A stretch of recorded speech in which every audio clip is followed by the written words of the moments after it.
138년 전 부활주일 아침이었습니다.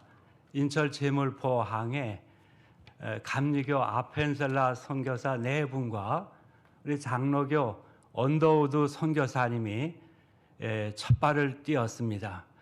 근데 우리 언더우드 선교사님이 그 얼마간 조선에서 선교를 해보시고서 보이지 않는 조선의 마음, 이제 이런 뭐라 그럴까요? 배지 않는 조선의 마음이라는 기도문을 작성하셨습니다. 그 전반부는 아주 암담합니다. 아무것도 지금 주여 보이지 않습니다. 그러나 후반부에 가서는 이곳이 머지않아 은총의 땅이 될 줄로 믿습니다. 이렇게 소망적으로 마감하고 있습니다.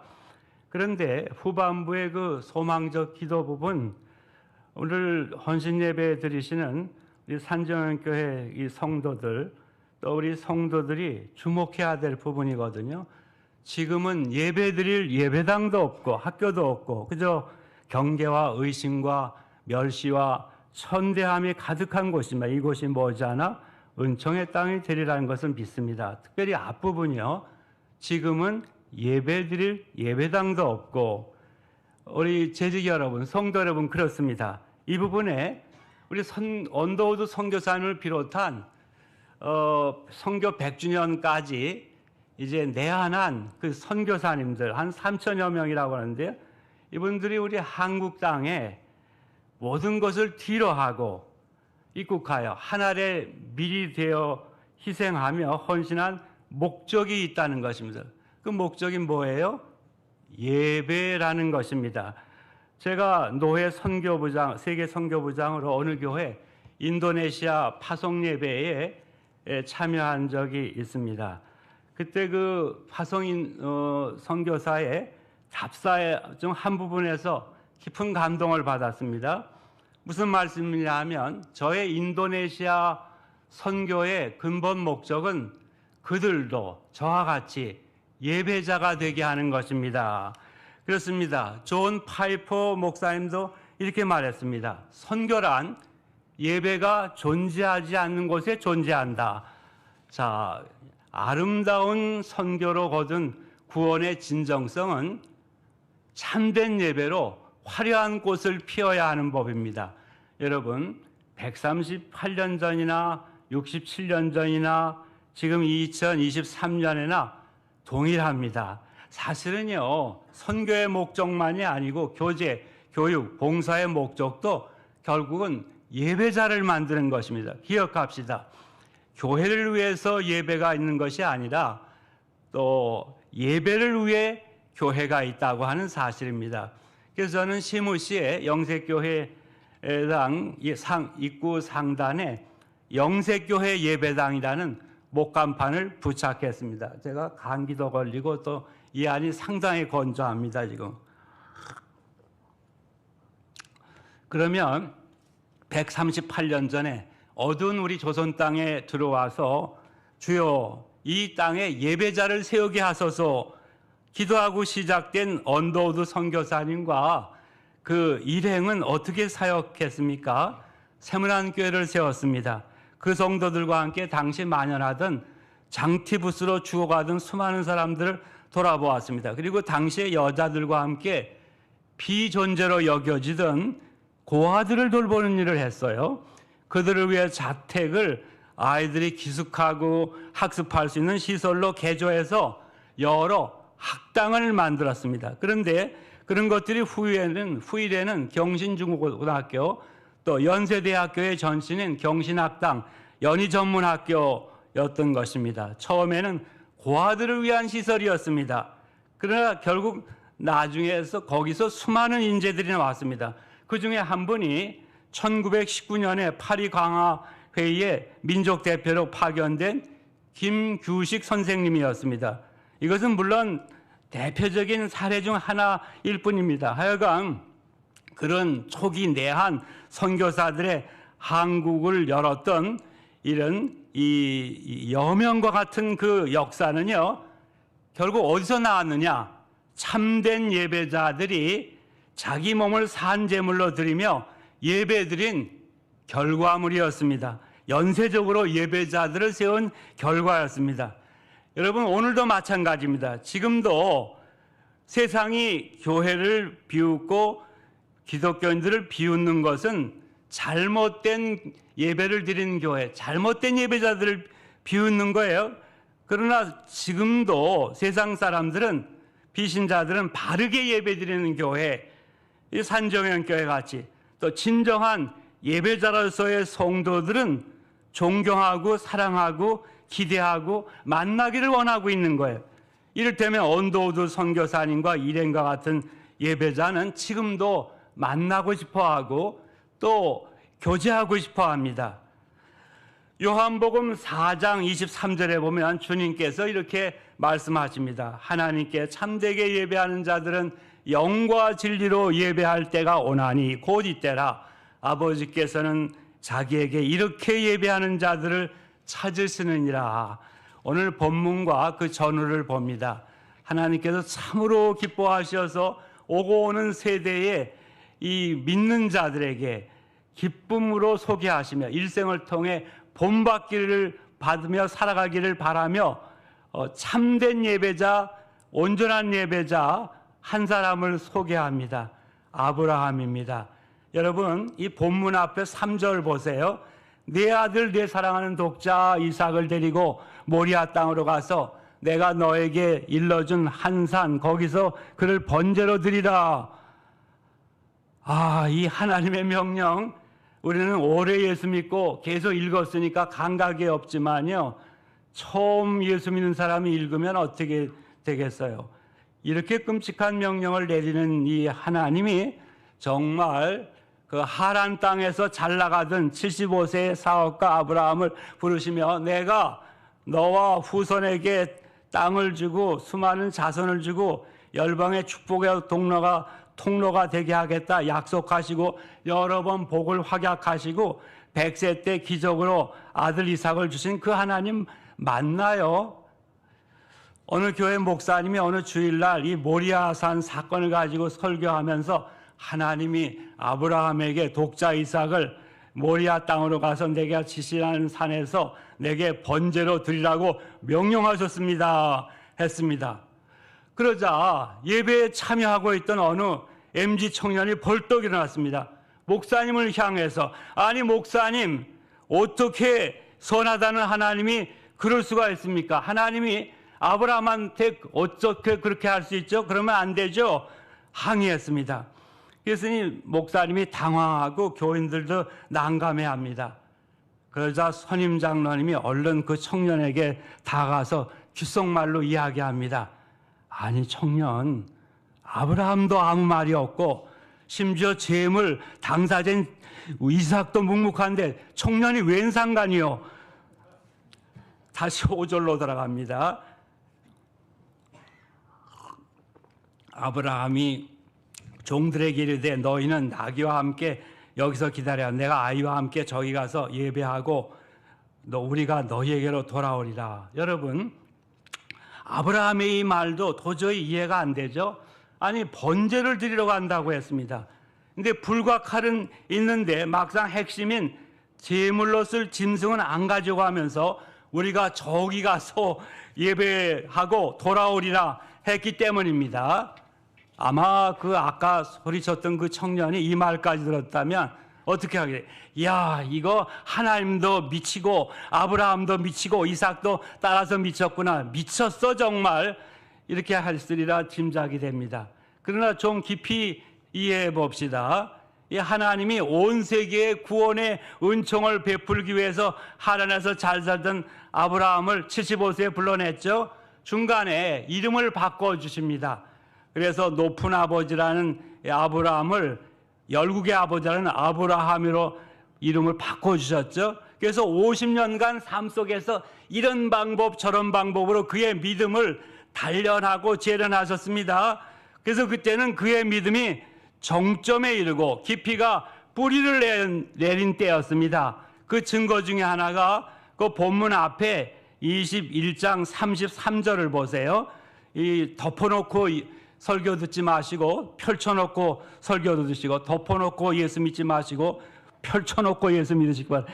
33절 아브라함은 부엘세바 에셀나무를 심고 거기서 영원하신 하나님 여호와 이름을 불렀으며 보세요. 믿음이 정점에 올라간 이러한 때였습니다. 그렇기 때문에 아브라함이 이제 종들에게 한 말, 내가 저희 가서 예배하고 내 아들과 함께 다시 돌아오겠다, 이 말이나 그 8절에 종들에게 한 말, 종들에게 한 말이 아니라 그 종들에게 한 말하고 또 이삭에게 한 말, 아들아 번제할 어린 양은 하나님이 친히 자기를 위하여 준비하시리라, 이삭에게 한 말도 결코 정신 나간 말이 아니라는 거죠. 뭐예요? 자기를 부르시고 인도하시고 약속을 이루어가시는 신실하신 하나님께 대한 신뢰와 사랑에서 나온 말들이었습니다. 그러면 구체적으로 어떻게 그럴 수 있을까요? 그때 아브라함은 이 모리아산을 향해서 출발하고 모리아산 정상에서 제사를 드리고 또 자기 집으로 돌아오는 이 시종을 어떻게 해석했어요? 한마디로 예배다, 이렇게 해석했어요. 그리고 예배는 죽었다가 다시 사는 것이다, 즉 부활이라고 해석했기 때문이에요. 그래서 히브리서 기자는 그 사실을 깊이 깨닫고 11장 19절에서 이렇게 해석을 했습니다. 한번 다 같이 읽어볼까요? 그가 하나님이 이삭을 죽은 자 가운데서 다시 살리실 줄로 생각한지라 비유컨대 그를 죽은 자 가운데서 도로받은 것이라. 아멘.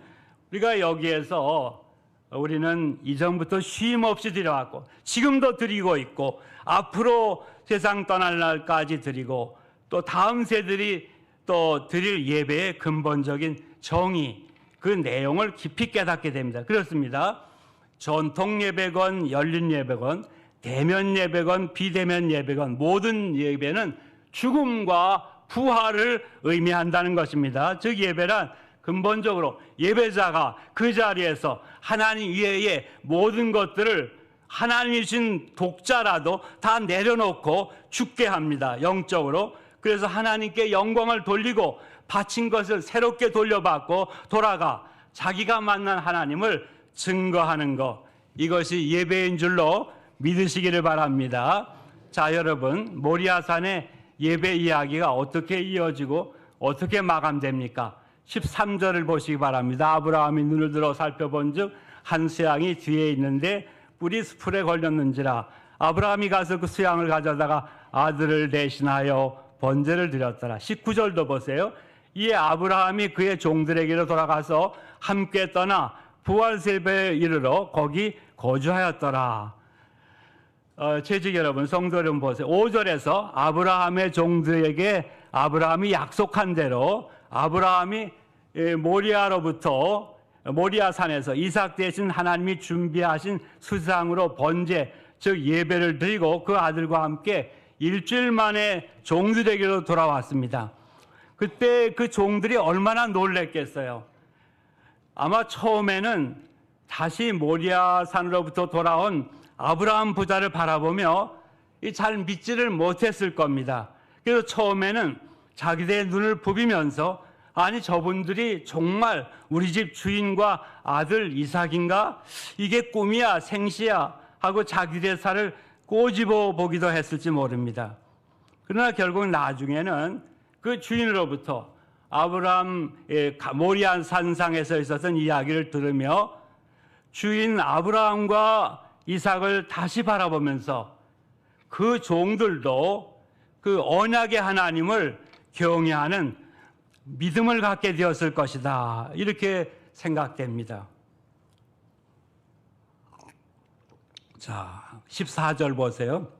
다 같이 14절 읽겠습니다.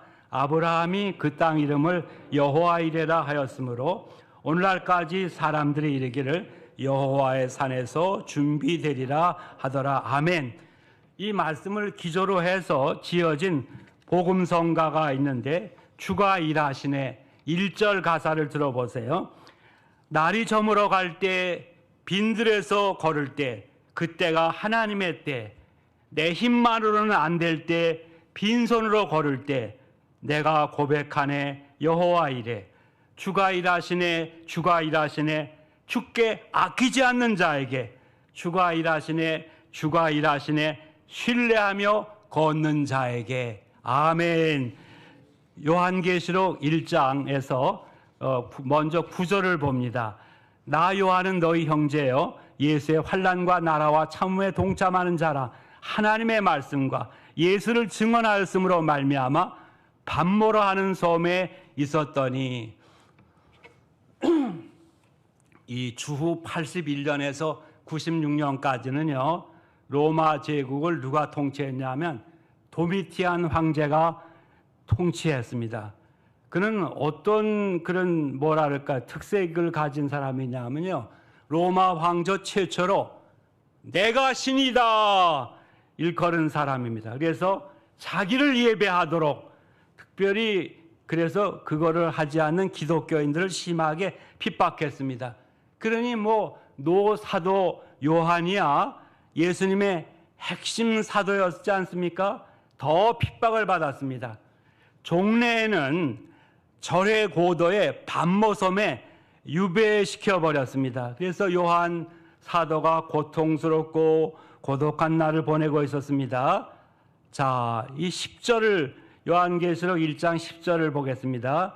주의 날에 내가 성령에 감동되어 내 뒤에서 나팔소리 같은 큰 음성을 들으니, 그러니까 시리와 절망 가운데 나날을 보내던 노 사도 요한에게 어느 주일날 예수님이 호련히 특별하게 방문해 주신 거예요. 그럴 때 그는 주님 앞에 엎드려져 죽은 자와 같이 되었습니다. 왜 그러냐? 죄인인 인간으로서 영광스럽게 나타나신 주님의 임재를 대했기 때문입니다.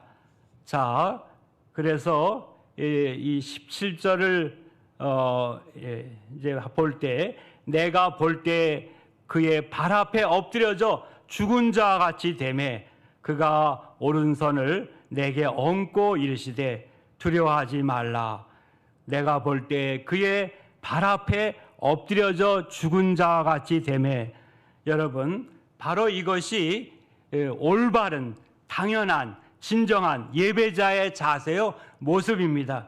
그런데 여기서 그를 방문하신 예수님은 십자가에서 죽으셨다가 무덤에서 다시 사신 그런 예수님이셨습니다. 그렇게 주님 앞에서 예배 자리에서 모든 것을 내려놓고 죽은 자와 같이 엎드려져 있을 때 부활의 주님은 그 신실한 예배자 요한에게 종말에 있어질 땅과 하늘의 광경을 파노라마 같이 밝히 보여주셨습니다. 그러시면서 말씀하십니다. 요한계시록 1장 11절인데요. 이르되 내가 보는 것을 두루마리에 써서 예배소, 소마나, 두아디라, 사대, 빌라델피아, 라오디게아 등 7교회에 보내라 하시기로. 자, 예배자 요한으로 하여금 주님께서 보여주시고 들려주신 그 모든 것을 두루마리에 써서 7교회와 후대에게 남기는 계시록의 기록자가 되게 해주신 것입니다. 그렇습니다. 시리와 좌절에 빠져있던, 또 쓰러져 있던 요한으로 하여금 다시 일어나서 새롭게 맡겨진 위대한 주님의 사역자가 되게 하신 것입니다. 즉 부활의 주님께서는 그때 겸손한 예배자 요한으로 하여금 그처럼 상상할 수 없는 위대한 일의 사역자로 나서게 해주셨습니다. 특별히 계시록 4장을 한번 보시기 바랍니다. 주님께서는 천국의 커튼을 열어주셨습니다. 그래서 천상에서 어떤 장엄하고 영광스러운 예배가 드려지는지를 선명하게 보도록 이렇게 열어주셨습니다. 그 가운데서 10절, 11절을 한번 우리 다 같이 읽어볼까요? 10절, 11절 시작. 24 장로들이 보좌에 앉으시니 발 앞에 엎드려 이 세세토록 살아계신 이에게 경배하고 자기의 관을 보좌 앞에 드리며 이르되 우리 주 하나님이여 영광과 존귀와 권능을 받으신 것이 합당하오니 만물이 주의 뜻대로 있었고 또 지으심을 받았나이다 하더라. 아멘. 재직 여러분, 여기 모든 예배와 함께 특별히 주일에 드리는 예배가 왜 중요한지 명확하게 계시된다고 보겠습니다. 즉 우리가 오늘도 주일 예배를 삶의 우선순위 1번으로 하고 예배에 집중하면 그러한 천상에서 24시간 연속으로 드려지는 그 장엄하고 영광이 넘치는 예배에 접속되어 동참하는 역사가 일어나는 줄로 믿습니다. 주기철 목사님, 방계성 목사님, 유계준 장로님, 양재영 장로님, 김철은 목사님, 조만식 장로님, 백인숙 전도사님, 김현석 장로님, 정일선 목사님 등등 산정행교회뿐만 아니라 한국 전체의 자랑입니다. 거룩한 유산인 이분들은 왜 그리고 어떻게 금쪽과 같고 이삭과 같은 가족을 뒤로하고 한 번밖에 없는 인생입니다. 하나밖에 없는 소중한 목숨인데 초계같이 버리고 순교의 잔을 흔연히 마실 수 있었을까요? 다름 아닙니다. 근본적으로 보면 그분들은 모든 예배와 함께 특별히 주일 예배를 통해서 하늘나라에서 24시간 쉼 없이 드려지는 그 거룩하고 영광스러운 예배에 접속, 동참하는 주의 종들이었기 때문입니다. 그러한 공통점이 있는 줄로 믿습니다. 그래서 그분들은 순교의 잔을 마시면서도 하늘 가는 밝은 길이 내 앞에 있으니 슬픈 일을 많이 보고 늘 고생하여도 하늘 영광 밝음이 어두운 군을 헤치니 예수 공로 의지하여 항상 빛을 보도다 부르면서 그 나라로 묵묵히 갈 수 있었다고 믿습니다. 즉 자신들이 비록 이 땅에서 순교합니다. 그러나 하늘에서 더 영광스러운 예배로 이어짐을 믿었습니다. 그래서 그 잔악한 일제, 이 잔악한 북한 공산 세력에 맞섰습니다. 일사각오로 순교의 잔을 마실 수 있었다고 믿습니다. 내려놓음이라는 간증집으로 잘 알려진 이용규 선교사님이 몽골 이레교에서 개척한 베르 지역의 예배 처소를 방문해 예배 드리는 중에 있었던 일입니다. 벌더르라고 하는 소녀가 그 땀으로 뒤범벅이 되어서 예배당에 헐레벌떡 뛰어들어왔습니다. 사연을 들어보았습니다. 예배 시간 몇 시간 전에 애주중지하는 소를 잃어버렸습니다. 그래서 정신없이 소를 찾으러 다니다가 문득 예배 시간이 임박한 것을 깨달았습니다. 그때 그 소녀에게 내가 이제는 소 찾는 것을 나중으로 미루자. 빨리 예배당으로 가서 예배를 드리고 말씀을 듣고 기도드려야 된다는 이러한 마음이 들었습니다. 그래서 소 찾기를 중단했습니다.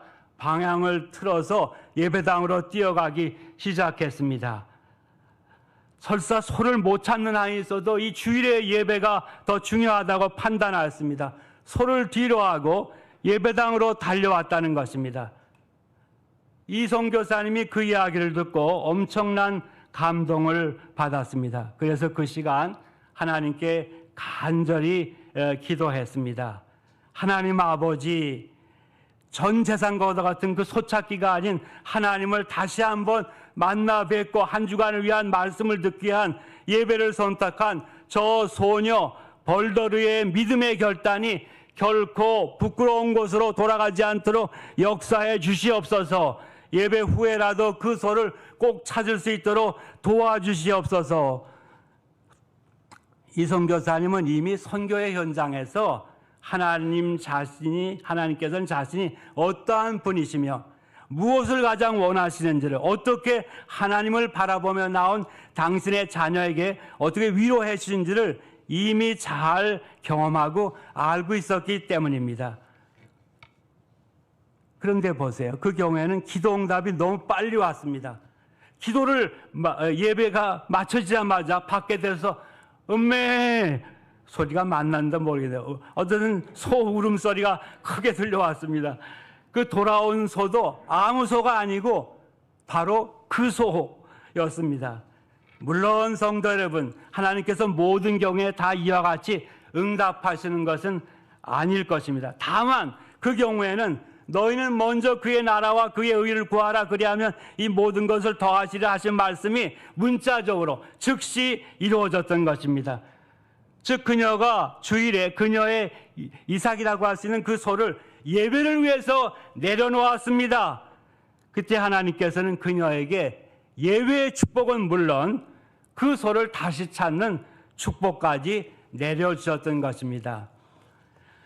여러분, 우리 인간 역사에서, 인류의 구속사에서 최고의 내려놓음은 무엇이라고 생각하십니까? 하나님께서 허물과 죄로 죽었던 우리 인생을 사랑하신 나머지 포기하지 않으셨습니다. 독생자 예수님을 이 세상에 갈보리 언덕 십자가 위에서 아낌없이 내려놓으신 그 사건입니다. 사도 요한은 그 사실을 그의 복음 1장 14절에서 이렇게 표현하고 있습니다. 말씀이 육신이 되어 우리 가운데 거하심에, 또 사도 바울도 빌립보 2장 6절로부터 8절에서 이렇게 표현합니다. 그는 근본 하나님의 본체시나 하나님과 동등됨을 취할 것을 여기지 아니하시고 쭉 생략하고요. 사람들과 같이 되셨고 그 십자가에 죽으심이라. 오늘 본문의 모리아산 사건에서 하나님께서 아브라함의 결단과 순종에 엄청나게 감동하신 이유가 무엇일까요? 12절 하반을 보시기 바랍니다. 내가 내 아들 내 독자라도 내게 아끼지 아니하였더니 내가 이제야 내가 하나님을 경외하는 줄 아노라. 아멘. 그리고 이제 17절과 18절을 보세요. 이렇게 볼 때 하나님이 이제 아브라함에게 복의 복을 내리신 거예요. 그때 아브라함이 자신이 자신보다 더 사랑하는 독자 이삭까지도 하나님을 더 사랑한 나머지 내려놓았습니다. 그 모습이 마치 하나님 자신이 세상 사람들 극진히 사랑하시사 독생자를 십자가에 내려놓으신 것과 너무 닮았습니다. 그래서 그렇게 감동하신 것으로 보입니다. 그래서 17절, 18절에 보면 씨의 번성과 열국의 아버지로서의 축복을 다시 한번 확인하신 것입니다.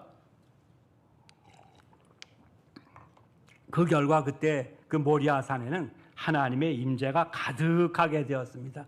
그리고 오고 오는 세대 예배자가 예배 자리에 나올 때는 각자 자기의 이삭을 내려놓아야 또 드려야 하나님의 임재가 가득하고 여호와 일의 역사도 일어난다는 분명한 교훈이 길이길이 주어지게 된 것입니다. 주가 일하시네, 그 아까 가사 2절 가사입니다. 우리 모인 이곳에 주님 함께 계시네, 누리네 아버지의 은혜, 적은 떡과 물고기 내 모든 걸 드릴 때 모두 고백해 여호와 이래. 이것만 따라해 보십시다. 모두 고백해 여호와 이래. 아멘. 주가 일하시네, 주가 일하시네, 주께 아끼지 않는 자에게, 주가 일하시네, 주가 일하시네, 신뢰하며 걷는 자에게. 아멘. 미국 남가주 베델 한인교회를 심화하는 김한효 목사님이 지은 이삭이라는 글이 있어요. 인터넷에 치면 나올 거예요. 관심이 이삭이 되면 염려가 되고, 실망이 이삭이 되면 절망이 되고, 나랑 같음이 이삭이 되면 분쟁이 됩니다. 성격 차이가 이삭이 되면 이혼이 되고, 정치적 성향이 이삭이 되면 원수가 되고, 능력이 이삭이 되면 교만하게 됩니다. 취미 생활이 이삭이 되면 쾌락주의자가 되고, 운동이 이삭이 되면 이기주의자가 되고, 재물이 이삭이 되면 일만하게 뿌리 우상이 됩니다. 사람의 인정이 이삭이 되면 비겁자가 되고, 친구가 이삭이 되면 패거리가 되고, 잠이 이삭이 되면 기도의 능력을 잃어버리는 자가 됩니다. 제가 여기다가 숟가락 하나를 얹어서 계속 이어가 보겠습니다. 기도 응답이 이삭이 되면 하나님의 섭리를 불신하게 되고, 인간관계가 이삭이 되면 주님과의 관계가 희미해지고, TV 드라마 시청이 이삭이 되면 주 앞에 서는 날을 잃어버리게 됩니다. 아이돌이 이삭이 되면 예수님을 부끄러워하게 되고, 자존심이 이삭이 되면 주존심을 상실하게 되고, 가문이 이삭이 되면 아브라함의 가문임을 망각하게 됩니다. 물론 이상의 18가지 이삭이 다 포함하는 것은 아닙니다. 그러나 대략은 그래도 이렇게 포괄하고 있습니다. 그러면 우리 재직과 우리 성도님들은 이 중에서 어떤 이삭을 그렇게 내려놓지 않고 꽁꽁 가슴에 품고 있는 때가 있습니까? 시간이 없으니까 따질 수도 없고요. 대략 3-4가지 이삭이 있고 그것 때문에 온전한 예배는 되지를 못하지 않는가 생각됩니다. 그러면 여기 서 있는 저는 어떨까요? 부끄럽게도 정도의 차이일 뿐 18개의 이삭이 다 제게 있고 그것이 간단 없이 저를 시험하여 넘어간 때가 많습니다. 그래서 제가 목사고 원로 목사지만 돌아보면 온전한 예배를 드린 때가 그렇게 많지 않았음을 사실 고백할 수밖에 없습니다. 특별히 제가 3대 목사 가문이라는 이삭이 제 의식 속에 무의식 속에 있어서 그 지배했습니다. 그래서 오랜 세월 동안 예배에 집중하지를 못해서 사실 하나님의 영광을 많이 가렸습니다. 그래서 우리 성도들이 자녀선들이 각자 자기의 이삭을 내려놓고 예배에만 집중케 하는데 제가 걸림돌이 되는 죄를 지었습니다. 이로 인해서 하나님께서는 제게 사랑하시기 때문에 엄청난 징계를 내리셨습니다. 그로 인해서 엄청난 고통을 오랜 기간 동안 받았습니다. 그러나 처음에는 그 고통스러운 상황이 하나님의 사랑의 징계인지도 깨닫지를 못하고 아니 뭐 어떻게 하자는 거야, 하나님이 왜 이러시나 원망하면서 지냈습니다. 그러다가 어느 계기에 깊이 깨달았습니다. 눈물로 회개하고 회개했습니다. 우리 성도들에게도 공적으로만 2번씩 자백하고 용서를 구한 바가 있습니다. 그리고 우리 자녀선들에게도 사과한 바가 있습니다. 내 자신의 이삭 문제는 간단한 문제가 아닙니다. 지난 3년의 코로나 팬데믹의 소용돌이 속에서 하나님께서 우리 한국 교회와 순교자의 전통을 이어가는 이 순교자 씨앗의 집인 서울 산정현교회에 가장 중요하게 가르치신 바가 뭐라고 생각하세요? 이 3년 전 코로나가 터졌습니다. 그러자 그동안 교회가 당연하게 진행해오던 교제, 교육, 봉사, 전도 활동과 관련된 모든 프로그램이 올 스탑 되었습니다. 카페도 닫히고 성도의 교제의 기쁨인 뭐예요? 교회 식당도 문이 닫혔습니다. 구역 모임, 소모임도 다 중단이 되었습니다. 그러나 여러분은 어땠어요? 그런 중에도 딱 한 가지는 계속되었죠? 뭐예요? 예배입니다. 오늘은 예배라고 대답하면 묻는 말에 99점은 다 맞을 것 같아요. 자, 비록 모이는 숫자까지 본당의 차석수에 따라서 50%입니다. 30%입니다. 10%입니다. 제한받긴 했습니다. 그래도 예배만은 지속될 수 있었죠. 심지어 예배 인도에 관계된 소수만이 예배당의 각자의 위치에서 역할을 하고 실제 예배당 회중석에는 아무도 없는 이러한 회중은 각자 처소에서 스마트폰이나 TV를 통해 드리는 비대면이라는 전대미문의 형식이었지만 그래도 예배만은 가능했습니다. 예배만은 명맥을 이어갈 수 있었습니다. 우리 재직 여러분, 성도 여러분 무엇을 깨닫습니까? 그동안 하나님께서는 우리의 예배드리는 모습이 어떠한 것을 익히 아시고 많이 참으셨던 것입니다. 안 되니까 코로나19라는 강력한 전염병을 통해서 무섭게 하시면서 깨닫게 하신 것이라고 봅니다. 즉 한국교회의 교인들이 주일이면 예배당에는 그래도 잘 나옵니다. 그러나 자세히 보면 이런저런 교회 일로 바쁜 나머지 그리고 하나님보다 더 사랑하는 것들, 하나님께서 사랑으로 주신 것들, 즉 각자 나름대로 이삭을 끌어안고 있었습니다. 그렇기 때문에 이제 아무개야 너의 이삭을 내려놓아라, 내게 바치라 분명한 음성에도 귀를 막았습니다. 외면했습니다. 이것이 저도 그렇고 여러분은 좀 낫겠습니다. 제2의 천성이 되었습니다. 그래서 예배에 컨센트레이션, 죄송합니다, 집중하지를 못했습니다. 그러니 예배가 형식에 그쳤습니다. 진정성이 없었습니다. 자연히 계속 예배를 드렸지만은 상달하지 못하는 예배가 되었습니다. 세상에 나가서 소금과 빛의 사명을 감당하지 못하는 죽은 예배가 되었습니다. 그러니까 저나 여러분이 정도에 차있지만 세상에 나가서 하는 것은 헐리우드 액션입니다. 그 불신자들이 못 알아봅니까? 금방 알아보지요. 이런 때가 더 많았습니다.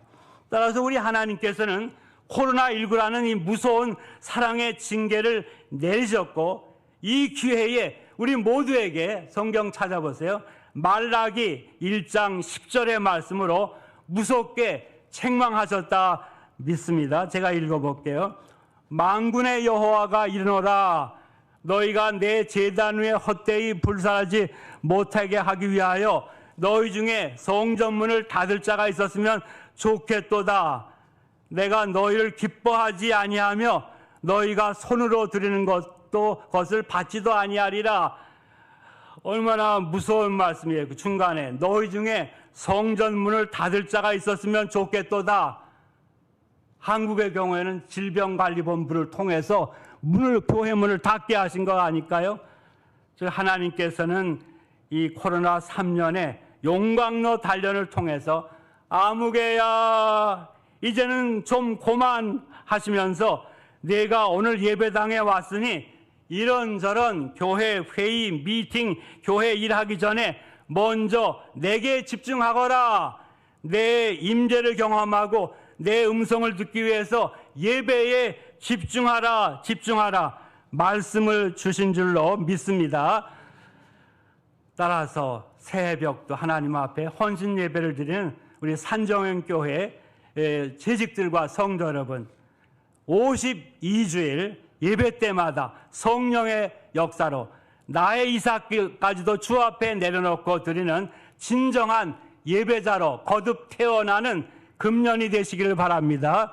그래서 매주간 삶의 현장에서 하나님의 구원을 이루어내는 재직과 성도로서 넉넉히 승리하는 예배자로 살아가시기를 주의 이름으로 축원합니다. 설교 요약으로 제가 설교 찬송 6절을 만들어서 부를게요. 나의 이삭 드리니 주여 받아 주셔서 하나님의 임재가 가득하게 하소서. 아멘.